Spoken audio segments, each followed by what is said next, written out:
ओम नमः शिवाय, ओम नमः शिवाय, ओम नमः शिवाय। ओम नमो भगवते वासुदेवाय। ओम देवकी सुत गोविंद वासुदेव जगतपति देव तनियम कृष्ण त्वाम अहम शरणम गतः। अथ श्रीमद्भगवद्गीता षोडशो अध्याय। अभयम सत्त्वसंशुद्धिर्ज्ञानयोगव्यवस्थितिः दानं दमश्च यज्ञश्च स्वाध्यायस्तप आर्जवम्। ओम नमः शिवाय, ओम नमः शिवाय। अभय निर्भयता, सत्व संशुद्धि, अंतःकरण की शुद्धि, व्यवहार में दूसरे के साथ ठगाई करना, कपट और झूठ आदि अवगुणों को छोड़कर शुद्ध भाव से अपने आचरण को निर्वाह करना, ज्ञान और योग में निरंतर अपनी स्थिति को बनाए रखना, शास्त्र और आचार्य से आत्म आदि पदार्थों को जानना, इसी को ज्ञान कहा गया है। और उन जाने हुए पदार्थों का अपनी इंद्रिय आदि से वस्तुतः पालन करना, प्राप्त करना, एकाग्रता द्वारा अपने आत्मा में प्रत्यक्ष अनुभव कर लेना, इसी को योग कहते हैं। उस ज्ञान और योग दोनों में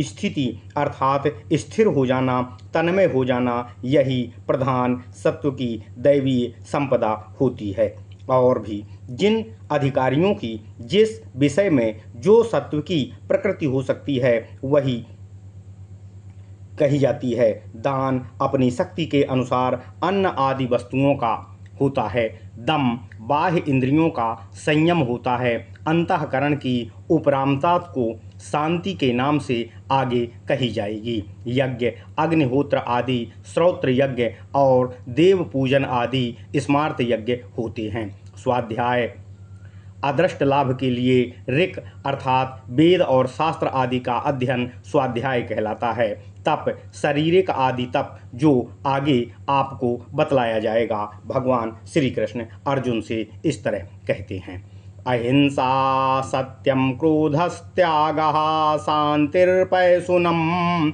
दया भूतेष्वलोलुप्त्वं मार्दवम ह्रीर्चापलम। भगवान श्री कृष्ण आगे कहते हैं, हे अर्जुन, अहिंसा किसी भी प्राणी को कष्ट न देना, सत्य अप्रियता और असत्य से रहित यथार्थ वचन होता है।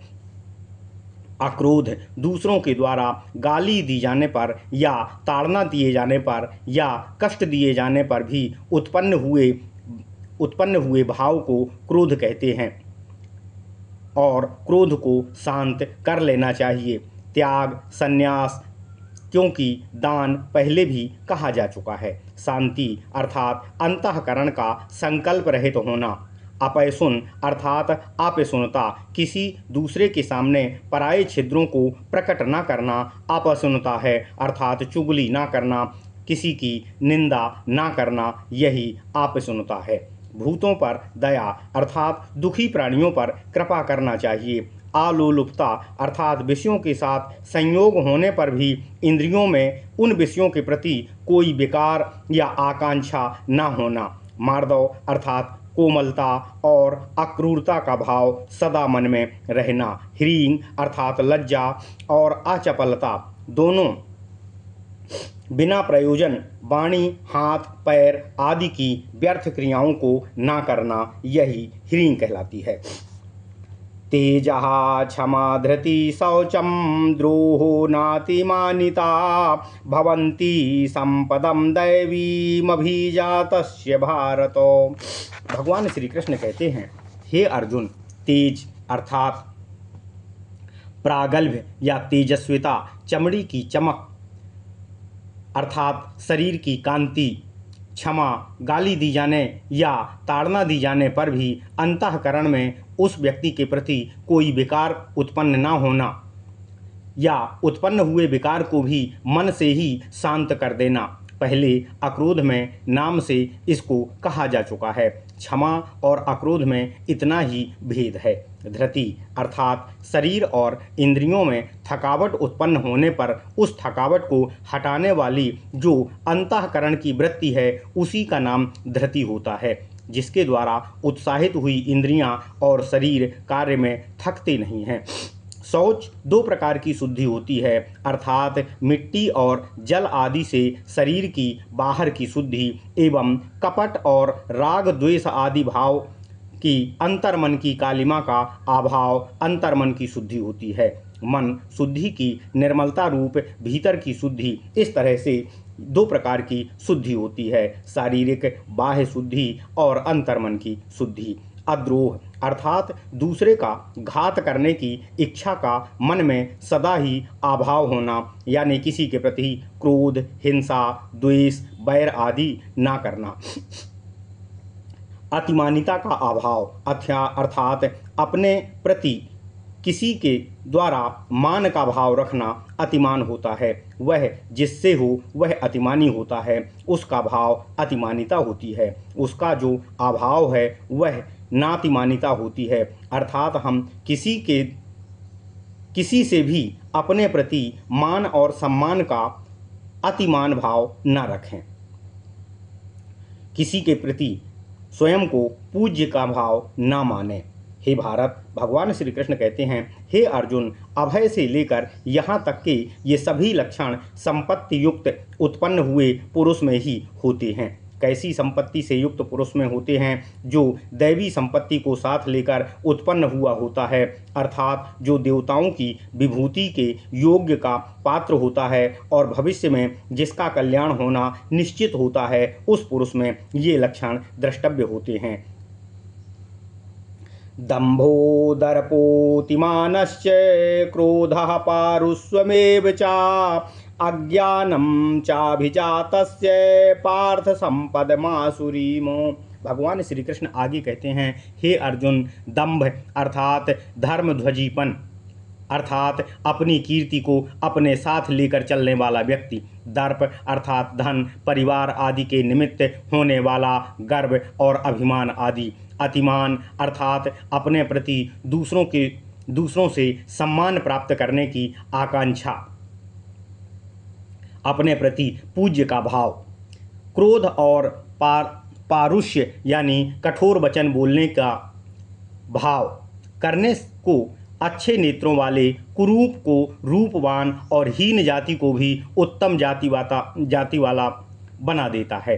अज्ञान अर्थात अविवेक, कर्तव्य और अकर्तव्य के विषय में उल्टा निश्चय करना। हे पार्थ, यह सब लक्षण आसुरी संपत्ति को ग्रहण करके उत्पन्न हुए मनुष्य के होते हैं, अर्थात जो आसुरी संपत्ति को साथ उत्पन्न होता है उस पुरुष में ऐसे लक्षण दिव्यमान होते हैं, दिखाई देते हैं, विद्यमान होते हैं। दैवी संपद्विमोक्षाय निबंधायासुरी मता मा शुचः संपदम दैवीमभिजातोऽसि पांडव। भगवान श्री कृष्ण कहते हैं, हे अर्जुन, जो दैवी संपत्ति है वह तो संसार बंधन से मनुष्य को मुक्त करने के लिए होती है, तथा जो आसुरी और राक्षसी प्रवृत्त संपत्ति होती है वह निस्संदेह मनुष्य को बंधन में बांधने वाली मानी गई है। निश्चित बंधन का नाम निबंध है, उसके लिए ही यह मानी जाती है। इतना कहने के उपरांत अर्जुन के अंतःकरण में यह संशय युक्त विचार उत्पन्न हुआ देखकर कि क्या मैं आसुरी संपत्ति से युक्त हूँ अथवा दैवी संपत्ति से युक्त हूँ, इस पर भगवान श्री कृष्ण अर्जुन से कहते हैं, हे अर्जुन, द्वौ भूत सर्गो लोकोऽस्मिन् दैव आसुर एव च दैवो विस्तरसः प्रोक्तो आसुरं पार्थ मे शृणु। भगवान श्री कृष्ण कहते हैं, हे अर्जुन, इस संसार में मनुष्यों की दो सृष्टियां हैं। जिसकी रचना की जाए वह सृष्टि है, अतः दैवी संपत्ति और आसुरी संपत्ति से युक्त रचे हुए प्राणी ही यहाँ भूत सृष्टि के नाम से उत्पन्न होते हैं, भूत सृष्टि के नाम से वर्णन किए गए हैं, कहे गए हैं। प्रजापति की दो संतानें हैं, देव और असुर। इस श्रुति से यही बात सिद्ध होती है, क्योंकि इस संसार में सभी प्राणी दो प्रकार के हो सकते हैं। प्राणी की वे दो प्रकार की सृष्टियाँ कौन कौन सी हैं? इस प्रकार भगवान श्री कृष्ण कहते हैं, हे अर्जुन, दैवी सृष्टि का वर्णन तो अभयम सत्व संशुद्धि इस श्लोक द्वारा मैंने आपको पूर्व में ही बता दिया है, परंतु आसुरी सृष्टि का वर्णन विस्तार से नहीं हुआ है। अतः हे पार्थ, उसका त्याग करने के लिए उस आसुरी सृष्टि को तू मेरे द्वारा सुन। प्रवृत्तिं चा निवृत्तिं चा जना विदुरासुरा प्रवृत्तिं चा निवृत्तिं चा जनाना विदुरासुराः ना शौचं नापि चाचारो ना सत्यम तेषु विद्यते। भगवान श्री कृष्ण कहते हैं, हे अर्जुन, आसुरी स्वभाव वाले मनुष्य प्रवृत्ति को अर्थात जिस किसी पुरुषार्थ के साधन रूप कर्तव्य कार्य में प्रवृत्त होते हैं उसमें प्रवृत्त होने को और निवृत्त होने को अर्थात उसके विपरीत जिस किसी अनर्थकारक कर्म में निवृत्त होना उचित है उसे निवृत्त होने की कभी नहीं सोचते हैं, उससे मुक्त होने का नहीं सोचते हैं। केवल प्रवृत्ति निवृत्ति को ही नहीं जानते, इतना ही नहीं उनमें शुद्धि भी नहीं होती है, ना ही उनमें सदाचार होता है और ना ही उनमें सत्य होता है। यानी आसुरी प्रवृत्ति के मनुष्य अशुद्ध, दुराचारी, कपटी और मिथ्यावादी होते हैं।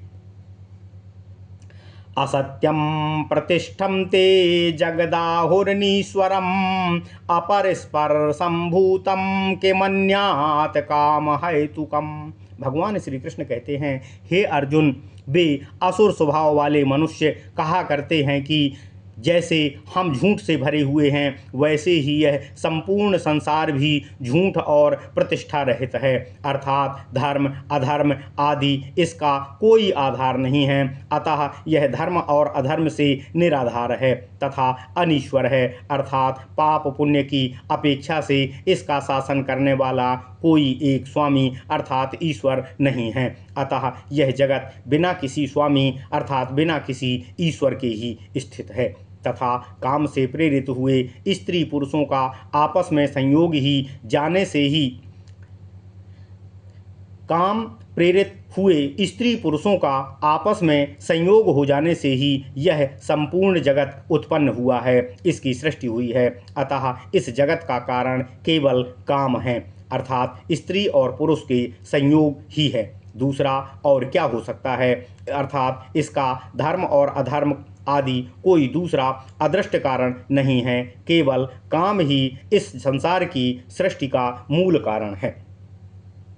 एतां दृष्टिं वष्टभ्यः नष्टात्मानोऽल्पबुद्धयः प्रभवन्त्योग्रकर्माणः क्षयाय जगतो हिताः। भगवान श्री कृष्ण कहते हैं, हे अर्जुन, इस दृष्टि का अवलंबन करके इसका आश्रय लेकर जिनका स्वभाव नष्ट हो गया है, जो परलोक साधन के मार्ग से भ्रष्ट हो गए हैं और जो अल्प बुद्धि हैं, जिनकी बुद्धि केवल भोगों को ही विषय करने वाली है, ऐसे वे अल्प बुद्धि, उग्र कर्मा, क्रूर कर्म वाले, हिंसा परायण, संसार के शत्रु, संसार का नाश करने के लिए ही आसुरी प्रवृत्ति के साथ उत्पन्न होते हैं, आसुरी संपदा के साथ उत्पन्न होते हैं। काममाश्रित्य दुष्पूरं दम्भमानं दान्विताः मोहाद् गृहीत्वाद् सद्ग्रहान् प्रवर्तन्ते शुचिव्रताः। ओम नमः शिवाय, ओम नमः शिवाय, ओम नमः शिवाय। भगवान श्री कृष्ण कहते हैं, हे अर्जुन, कभी पूर्ण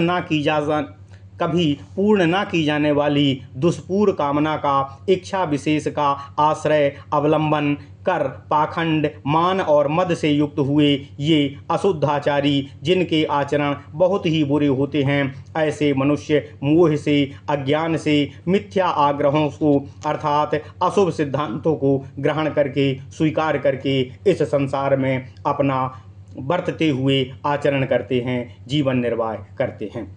चिंताम परिमेयाम चा प्रलयांतामुपाश्रिताः कामोपभोग परमा एतावदिति निश्चिताः। भगवान श्री कृष्ण कहते हैं, हे अर्जुन, जिसकी इयत्ता न जानी जा सके, ऐसे अपरिमेय अपार प्रलय तक मरण पर्यंत रहने वाली चिंता के आश्रित हुए ऐसे पुरुष अर्थात सदा चिंताग्रस्त हुए आसुरी संपदा युक्त पुरुष, कामोपभोग के परायण, जिनकी कामना की जाए वे शब्द आदि विषय काम हैं, इसके उपभोग में सदा तत्पर रहते हैं तथा विषयों का उपभोग करना बस यही परम पुरुषार्थ इनका होता है, ऐसा निश्चय रखने वाले ये आसुरी संपदा युक्त मनुष्य होते हैं।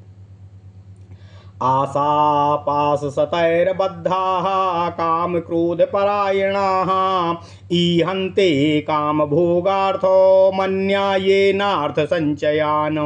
भगवान श्री कृष्ण कहते हैं, हे अर्जुन, सैकड़ों आशा रूप पासों से बंधे हुए, जकड़े हुए, सब ओर से खींचे जाते हुए, काम क्रोध के परायण हुए, अर्थात काम क्रोध ही जिनका परम अयन अर्थात आश्रय है, ऐसे काम क्रोध परायण हुए पुरुष धर्म के लिए नहीं बल्कि अपनी भोग्य वस्तुओं का भोग करने के लिए अन्याय पूर्वक अर्थात दूसरों का सत्व हरण कर आदि इस प्रकार के अनेक पापमय युक्तियों द्वारा धन समुदाय को इकट्ठा करने की चेष्टा में सदा ही लगे रहते हैं। यही आसुरी संपदा युक्त पुरुषों के गुण होते हैं।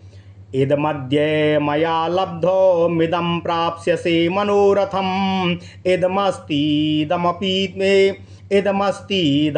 मे भविष्यति पुनर्धनम। इदमद्य मया लब्धो मिदं प्राप्स्ये मनोरथम इदमस्तीदमपि मे भविष्यति पुनर्धनम। भगवान श्री कृष्ण कहते हैं, हे अर्जुन, आज इस समय तो मैंने यह द्रव्य प्राप्त किया है, अब अमुक मनोरथ मन को संतुष्ट करने वाला पदार्थ मैं और प्राप्त करूँगा। इतना धन तो मेरे पास है और यह इतना धन यदि और मेरे पास आ जाए, अगले वर्ष फिर मेरा हो जाए, उससे मैं और धनवान हो जाऊंगा और कीर्तिवान हो जाऊंगा और विख्यात हो जाऊंगा। इस तरह की मन की कल्पनाओं को अपने अंतर्मन में पालते हुए अपने कर्तव्यों को करते हैं। असौ मया हता शत्रुर्हनिष्ये चापरानपि ईश्वरोऽहमहं भोगी सिद्धोऽहं बलवान सुखी। भगवान श्री कृष्ण कहते हैं, हे अर्जुन, ऐसे देवदत्त नामक दुर्जय शत्रु को मेरे द्वारा मारा जा चुका है। अब दूसरे पामर निर्बल शत्रुओं को भी मैं मार डालूंगा और पूरे राज्य का भोग करूंगा। यह बेचारे गरीब मेरा क्या करेंगे, जो किसी भी तरह भी मेरे समान नहीं हैं। मैं ही ईश्वर हूँ, मैं ही भोगी हूँ, मैं ही सब प्रकार से सिद्ध हूँ तथा मैं ही पुत्र पौत्र और नातियों से संपन्न हूँ। मैं केवल साधारण मनुष्य नहीं हूँ, अपितु मैं एक विशिष्ट व्यक्ति हूँ, सबसे बड़ा हूँ, बलवान हूँ, सबसे सुखी हूँ। दूसरे सब तो भूमि पर केवल भार रूप ही हैं, मैं ही केवल सुख भोग के लिए उत्पन्न हुआ हूँ। ऐसे भाव रखते हुए सदा अपने कर्मों को करते हैं। आढ्योभिजनवानस्मि कौन्तो योस्ति सदृशो मया यक्षे दास्यामि मोदिष्य इत्यज्ञान विमोहिताः। भगवान श्री कृष्ण कहते हैं, हे अर्जुन, मैं ही धन से संपन्न हूँ और वंश की अपेक्षा से अत्यंत कुलीन हूँ, अर्थात 7 पीढ़ियों से श्रोत्रिय आदि गुणों से मैं ही संपन्न हूँ। धन और कुल से भी मेरे समान कोई दूसरा श्रेष्ठ नहीं है। मैं यज्ञ करूँगा, अर्थात यज्ञ द्वारा भी दूसरों का अपमान करते हुए स्वयं सम्मान प्राप्त करूँगा। नष्ट आदि धन को दूंगा और मोक्ष अतिशय हर्ष को प्राप्त होऊंगा। इस प्रकार ऐसे मनुष्य अज्ञान से मोहित होकर नाना प्रकार की अविवेक भावना से युक्त होते हुए कर्म का आचरण करते हैं। अनेक चित्त विभ्रांता मोहजाल समावृताः प्रसक्ता काम भोगेषु पतंती नरकेषु च। भगवान श्री कृष्ण कहते हैं, हे अर्जुन, ऐसे आसुरी संपदा से युक्त मनुष्य अनेक प्रकार के विचारों से भ्रांत चित्त हुए और मोह रूप जाल में सदा ही फंसे रहते हैं, अर्थात अविवेक ही मोह होता है। यह जाल की भांति फंसाने वाला होने से जाल कहा गया है। उसमें फंसे हुए तथा विषय भोगों में अत्यंत आसक्त हुए, उन्हीं में गहरे डूबे हुए मनुष्य उन भोगों के द्वारा पापों का संचय करके बैतरणी आदि अशुद्ध नरकों में गिरते हैं। आत्मसंभाविताः स्तब्धा मनमानदमान्विताः आत्मसंभाविता स्तब्धा धनमानामदान्विताः यजन्ते नाम यज्ञैस्ते दम्भेन विधिपूर्वकम्। भगवान श्री कृष्ण कहते हैं, हे अर्जुन, और ऐसे मनुष्य अपने आप को ही सर्वगुण संपन्न मानकर अपने आप को ही अब सबसे बड़ा मानने वाले होते हैं। साधु पुरुषों द्वारा ना श्रेष्ठ ना माने जाते हुए भी ये सदा स्तब्ध, विनय रहित, धनमान से के अभिमान से अभिमानित, धन हेतु मान और मद से युक्त हुए ऐसे पुरुष पाखंड से अर्थात धर्मध्वजीपन से अविधिपूर्वक विहित अंग की कर्तव्यता के ज्ञान से रहित केवल नाम मात्र के अर्थात दिखावे के लिए यज्ञ और पूजन आदि का कार्य करते हैं। अहंकारं बलं दर्पं कामं क्रोधं च संश्रिताः ममात्मा परदेहेषु प्रद्विषन्तोऽभ्यसूयकाः।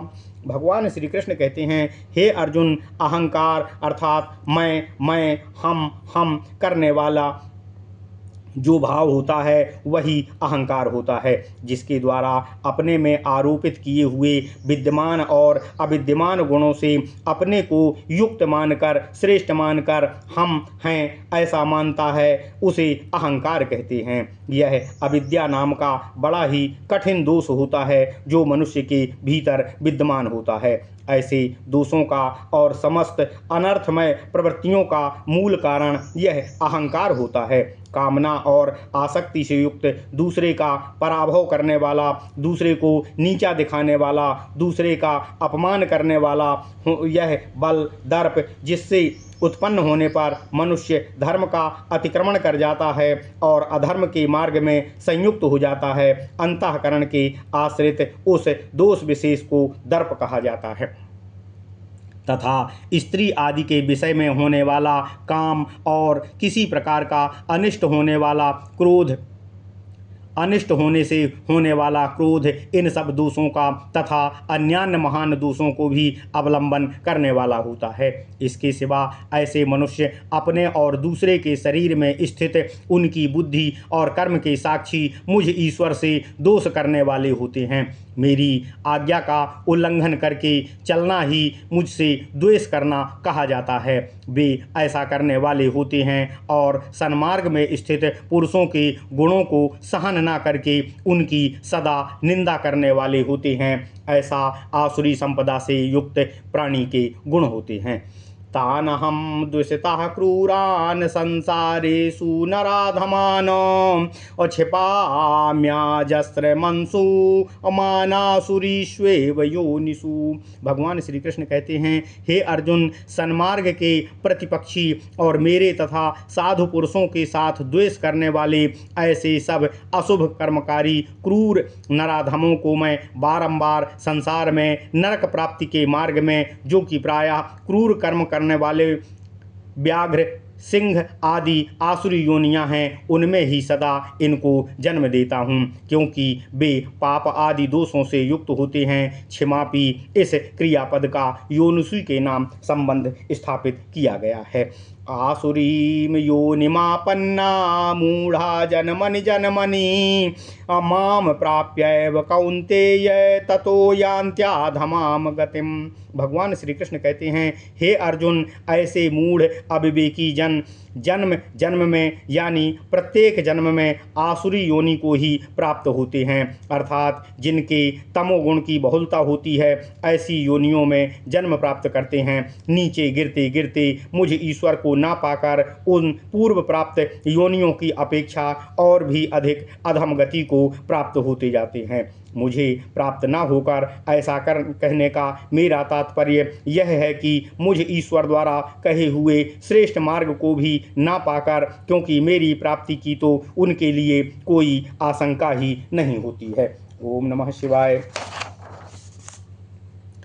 त्रिविधं नरकस्येदं द्वारं नाशनमात्मनः कामः क्रोधस्तथा लोभस्तस्मादेतत्त्रयं त्यजेतो।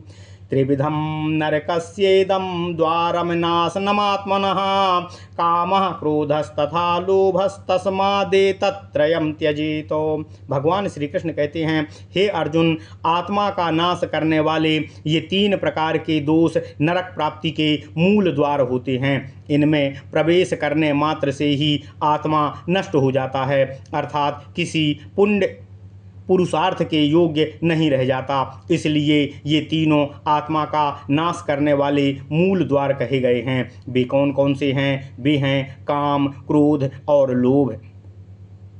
जो मनुष्य इन तीनों का त्याग कर देता है, क्योंकि ये काम आदि तीनों नरक द्वार आत्मा का नाश करने वाले हैं, इसलिए इनका त्याग कर देना ही मनुष्य के लिए उचित है। यह त्याग की स्तुति है। एतैर्विमुक्तः कौन्तेय तमोद्वारैस्त्रिनिर्भरः आचरत्यात्मनः श्रेयस्ततो याति पराम गतिम। भगवान श्री कृष्ण कहते हैं, हे कुंती पुत्र अर्जुन, ये काम आदि दुख और मोह रूप अंधकारमय नरक के द्वार हैं। इन तीनों अवगुणों से छूटा हुआ मनुष्य इन तीनों अवगुणों से छूटा हुआ मनुष्य आचरण करता है, साधन करता है। क्या साधन करता है? वह आत्मकल्याण का साधन, जिसे मैंने पहले ही आपको बता दिया है। कामादि के बस में नहीं रहता है तथा उनका नाश हो जाने से करता है। उस साधन को, परम गति को, अर्थात ऐसा आचरण करके काम, क्रोध और मोह को त्याग कर वह मोक्ष को प्राप्त कर लेता है। इस समस्त आसुरी संपत्ति के त्याग का और कल्याणमय आचरणों का मूल कारण शास्त्र है। शास्त्र प्रमाण से ही दोनों किए जा सकते हैं, अन्यथा नहीं। यह शास्त्रो विधिमुत्सृज्य वर्तते कामकारतः नासा सिद्धिमवाप्नोति ना सुखम ना पराम गतिम। भगवान श्री कृष्ण कहते हैं, हे अर्जुन, जो मनुष्य शास्त्र के विधान को अर्थात कर्तव्य और अकर्तव्य के ज्ञान का कारण जो विधि निषेध बोधक आदेश अर्थात शास्त्र में उपदेश दिया गया है, उनको छोड़कर कामना से प्रयुक्त हुआ बरतता है, वह ना तो सिद्धि को प्राप्त करता है, ना ही पुरुषार्थ की योग्यताओं को पाता है, और ना इस लोक में सुख पाता है, और ना ही परम गति को प्राप्त होता है, अर्थात ना ही वह मोक्ष या स्वर्ग को प्राप्त कर पाता है। तस्मात् शास्त्रम प्रमाणम ते कार्याकार्य व्यवस्थितो ज्ञात्वा शास्त्र विधानोक्तम कर्म कर्तुमिहार्हसि। भगवान श्री कृष्ण कहते हैं, हे अर्जुन, कर्तव्य और अकर्तव्य की व्यवस्था में तेरे लिए शास्त्र ही प्रमाण है, अर्थात ज्ञान प्राप्त करने का मूल साधन शास्त्र ही है। अतः शास्त्र विधान से कही हुई बात को समझकर, यानी शास्त्र की आज्ञा का मानकर शास्त्र द्वारा जो ऐसी आज्ञा दी जाए वह कार्य करें, यह कार्य ना करें, उस तरह से आचरण करना, यही शास्त्र विधान का अवलंबन होता है। उससे बताए हुए स्वकर्म को जानकर तुझे इस कर्म क्षेत्र में कार्य करना चाहिए।